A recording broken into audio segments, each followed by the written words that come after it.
The New York Islanders have not improved their offense by making a trade.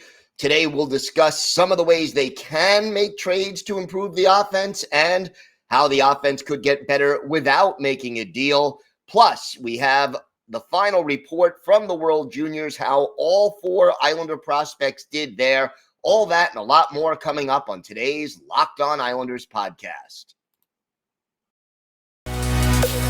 Your Locked On Islanders, your daily podcast on the New York Islanders. Part of the Locked On Podcast Network, your team every day.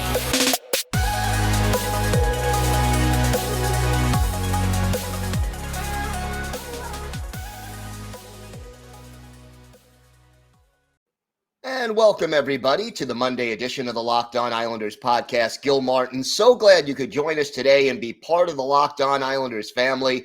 And thank you for making Locked On Islanders your first listen every day. We are free and available on all platforms. We've got plenty to discuss on today's show.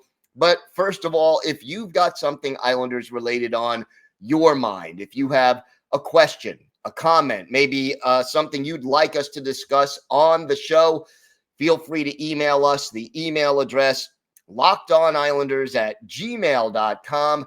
And if you leave your first name and where you're from, we are happy to mention you on the show when we discuss whatever it is that's on your mind. You could also follow the show on Twitter at Locked On Isles, and you can follow me, Gil Martin, on Twitter at Ice Wars, NYR_VSNYI. We'll keep you up to date on all the latest Islanders news, notes, and happenings throughout the rest of the offseason. Any trade rumors, any free agent moves, any coaching hirings, whatever's happening to your New York Islanders, we'll have it right here on Locked On Islanders between now and the start of training camp. And yeah, training camp is less than a month away, so always looking forward to that. We're going to start with the Islanders' offensive situation. And we know the Islanders were 22nd in the league last year in goals scored. 229 goals in 82 games. Really not where you want your team to be when push comes to shove. And, less than 3 goals scored a game puts a lot of pressure on your goaltender. The goaltending was 7th in the league, and yet the Islanders still missed out on the playoffs despite having a top 10 defense, at least as far as goals allowed was concerned. So lots of questions now. We heard Lou Lamoriello during the offseason talking about making hockey trades in order to make this team better. And yet the only trade that was made during the offseason, the Islanders dealing their first pick in this year's draft to the Montreal Canadiens for defenseman Alexander Romanov. That does help as far as improving the defense is concerned. The mobility factor that we've talked about, the need to skate the puck out of trouble, that Noah Dobson was really the only other skating defenseman out of the top 6 on the roster last year. And now Romanov gives them an extra gear, and Robin Salo potentially, if he wins the 6th defenseman spot, would also give them a little bit more mobility, even if it is at the cost of some defensive play. But offensively, there really isn't a lot of other places for this team to go. Now, the 2 names that have come up the most in any deal right now is JT Miller of Vancouver, Vladimir Tarasenko of St. Louis. Here's the thing about both of them. I can tell you right now, any deal for Miller or for Tarasenko is going to cost the Islanders. And you also have to take into consideration the cap situation. So Miller is 30, which means he's 2 years younger than Nazem Kadri. He's also coming off a 32-goal, 99-point season. So certainly he would add the juice, and he can play center and he can play wing. So you have a little more flexibility with Miller than you did with Kadri. And he has 1 year left on his contract at a $5.25 million cap hit. That in and of itself is a reasonable hit to expect. And for 1 year at least, the Islanders would be getting a bargain. But keep in mind, Kadri's 7-year, $7 million deal is going to be the base, that the benchmark that Miller is going to want if he signs an extension. And if you're the Islanders, you don't want to make a trade for JT Miller to rent him for 1 year or part of 1 year. You want to sign him long term. The Canucks at this point are over the cap, although they have a player, Michael Furland, who is likely to be on long-term IR, and that would get them just under the cap when the season starts, but it gives them precious little room to maneuver. So if they trade Miller, they could take a Josh Bailey, and that would be a wash. They could take an Anthony Beauvillier, who's making $4.15 million a year, and save themselves $1.1 million roughly. And Bo would make a little more sense for the Canucks rather than Bales, just because of his age, because he's a little less expensive, and his upside is certainly greater. But, you'd also probably have to throw in a high draft pick. How many years in a row can Lou Lamoriello trade away the Islanders' first-round pick without it coming back to bite this team in the rear end down the road? Tarasenko also would be costly. And you're talking about a player, a top 6 forward, and a pick, and maybe even assuming some of Tarasenko's salary in order to make that deal work. And you need to know that you're going to have to dump salary somewhere for the Islanders to get cap compliant. So moves for players like Miller and like Tarasenko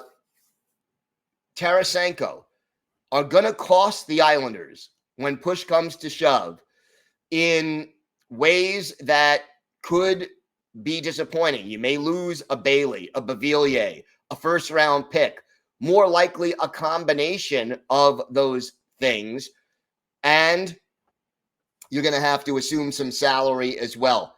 That being said, I still think if you can make a good deal like that, you do it. But if you want Miller, you better be willing to sign him to an extension. If I'm the Islanders, I want to negotiate with JT Miller's agent before I make the trade, or at least have a window to do that, and sign him only if he signs a long-term extension to stay on the island.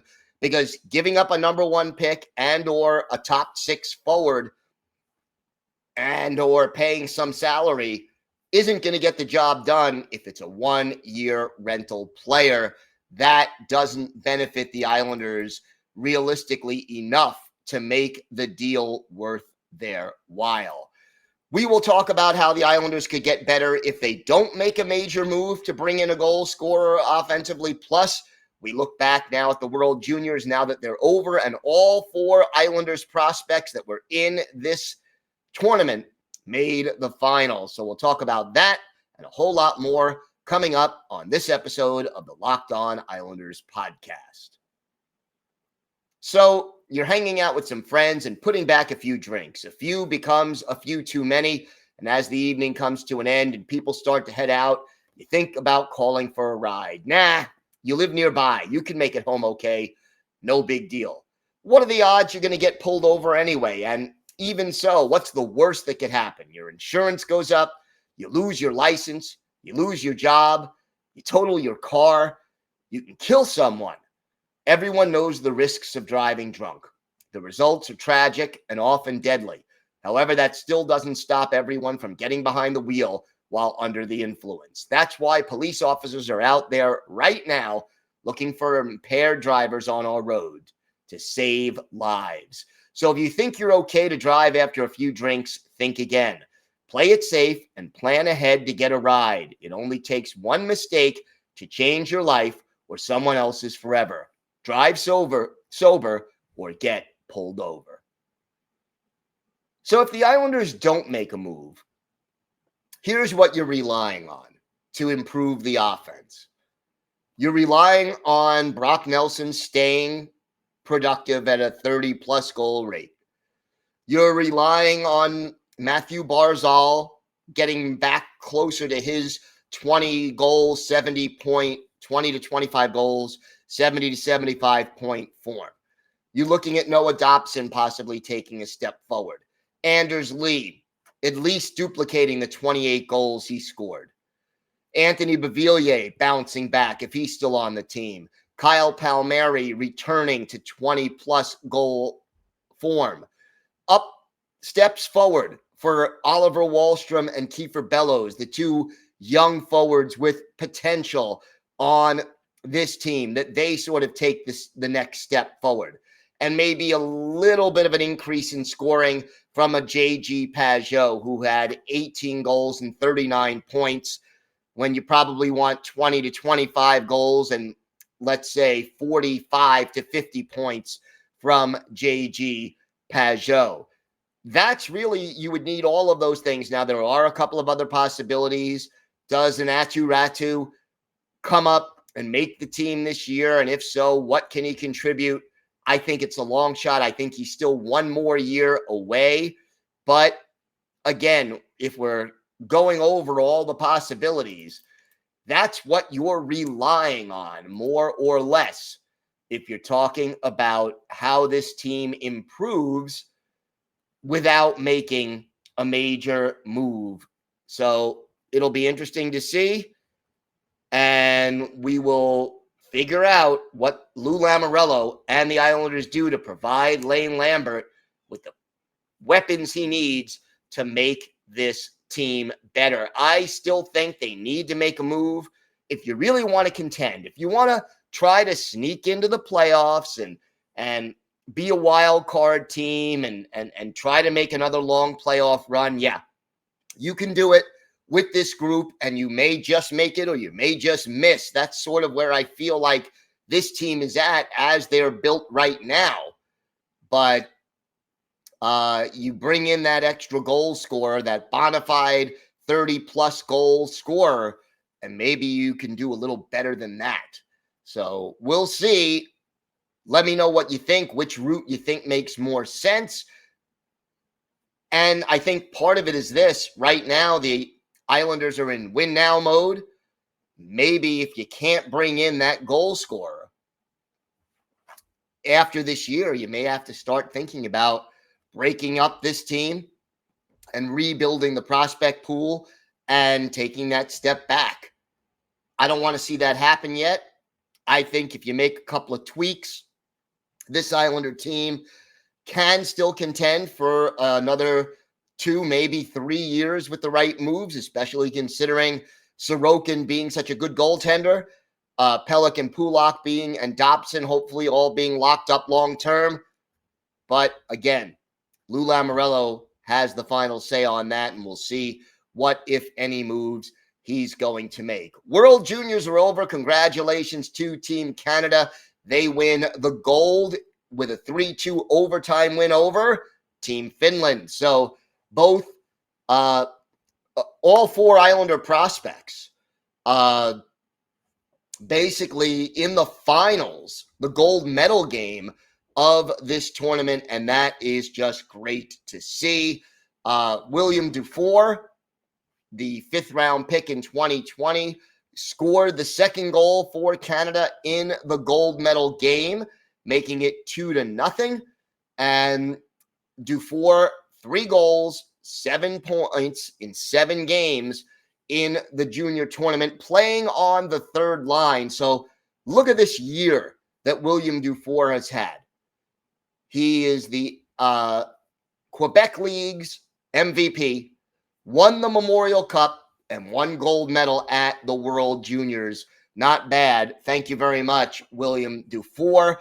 Again, he's at least a year, maybe 2 years away from being ready to join the NHL, but a strong tournament and an outstanding year for Dufour, who is looking like a fifth-round steal at this point. Meanwhile, Aatu Raty, Matthias Rajaniemi, and Aatu Raty, all silver medalists. Raty had 10 points, which was tied for fourth among the players in the tournament. 3 goals, 7 assists in 7 games. He was really, really strong throughout the tournament for the Finns. Rajaniemi had 1 assist in 6 games for Finland, while Liukas had 2 assists in his performance in 6 games for the Finns. So overall, what you like about this tournament, Dufour and Raty, the 2 forwards who are in there, both very productive offensively, and that is huge.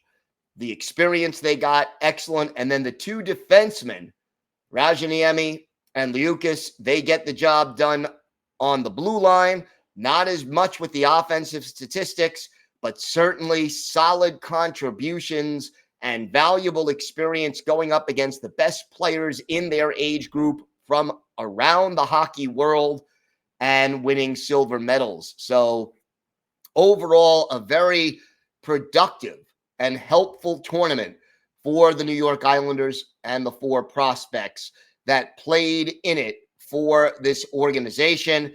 And that is heartwarming news for Islander fans and for the team. We have got a lot more to get to on today's show. Our Islanders' birthday of the day coming up next. A fan favorite who was a huge factor in the Islanders' Cinderella run to the conference final back in 1993. Let's see if you can guess who that is. That and a lot more to come on this episode of the Locked On Islanders podcast. Time now for our Islanders' birthday of the day. And Tuesday will be the 60th birthday. Boy, that makes me feel old. Of former Islanders goaltender Glenn Healy, the Ajax, Ontario native, went to Western Michigan University, made his NHL debut with the LA Kings in 1985-86, spent 2+ seasons with the Kings, played a little hockey with the New Haven Nighthawks of the AHL. For those of you who are Islander fans up in Connecticut and remember the Nighthawks, then after the Kings comes to the Isles for 89-90 and stayed with the team through the 92-93 season, then signed with the Rangers as a free agent, was the backup goalie to Mike Richter on the 94 Rangers Stanley Cup winning team, and then played for the Maple Leafs until 2000-2001 when he hung up his skates for good. 437 career games in the NHL for Glenn Healy. He had a .337 goals against average and .887 career save percentage. Not bad for someone who played in the high-flying 80s, but boy, did he come up big for the Islanders in those 1993 playoffs. No way the Islanders get all the way to the conference final, upsetting the defending Stanley Cup champion Penguins and, getting all the way to the conference final on the strength of some great goaltending by Glenn Healy. We're going to remember one of Heal's better games with the Isles. And, one other memory I wanted to mention about Glenn Healy. He and Pat Flatley used to have a show, a little segment that was often in between periods of Islander games on cable, Heels and Flats. And that was a humorous take on things around the hockey world. And Glenn Healy, Pat Flatley really did a nice job, and good sense of humor and some camaraderie there. We go back to January 16th, 1990 at the Nassau Coliseum. Islanders hosting the Vancouver Canucks. Kirk McLean, the goalie for the Canucks. Obviously, Glenn Healy is the netminder for the Islanders in this one. And after a scoreless first period, the second period, the Islanders get on the board first. Randy Wood scores his 12th. Jeff Norton, the only assist at 4:24. Isles up 1-0 after 2 periods. There was a fight in the second period, which you don't generally expect from this guy, Jeff Norton. He took a high-sticking minor and a fight between Norton and Rich Sutter of the Canucks that put the Islanders shorthanded, but they were able to kill off the penalty. In the third period, Hubie McDonough makes it 2-0 Islanders, his 9th from Jari Granstrand at 16:33, and then an empty netter by Pat Flatley, his 11th from Brent Sutter, and the bomber, Ken Baumgartner. That made it 3-0 at 19:14. Islanders win it 3-0. But wait till you hear the shots on goal in this game. Islanders outshot 51-21, and Glenn Healy making a 51 save shutout in this game. And the amazing thing is that the Canucks did not have any player in their lineup with more than 5 shots on goal. Andrew McBain, Doug Lidster, and Jim Benning each had 5, but then they had 5 players with 4 shots on goal and a whole bunch with 3. At the end of the day, though, Glenn Healy was flawless, 51 saves to earn the shutout. Glenn Healy is our Islanders' birthday of the day. Tuesday, he turns 60, and we wish him a happy and a healthy birthday and many, many happy more. So, again, love to hear your feedback from where we stand now. Are you comfortable with the Islanders going into the season, hoping to improve offensively from within? Or do you think it's worth taking that chance and making the big move to bring in a Tarasenko or a Miller or some other player who could help this team? I don't want to see a 35, 38-year-old, 1-year kind of a guy. If I see Miller or Tarasenko, I want to know that they're going to be here for more than just 1 year in order to make what the Islanders are going to have to give up to get them worthwhile. But I still think the better move is bring somebody in and make this team better. If the Islanders really are in win now mode, then you got to do everything you can to win now.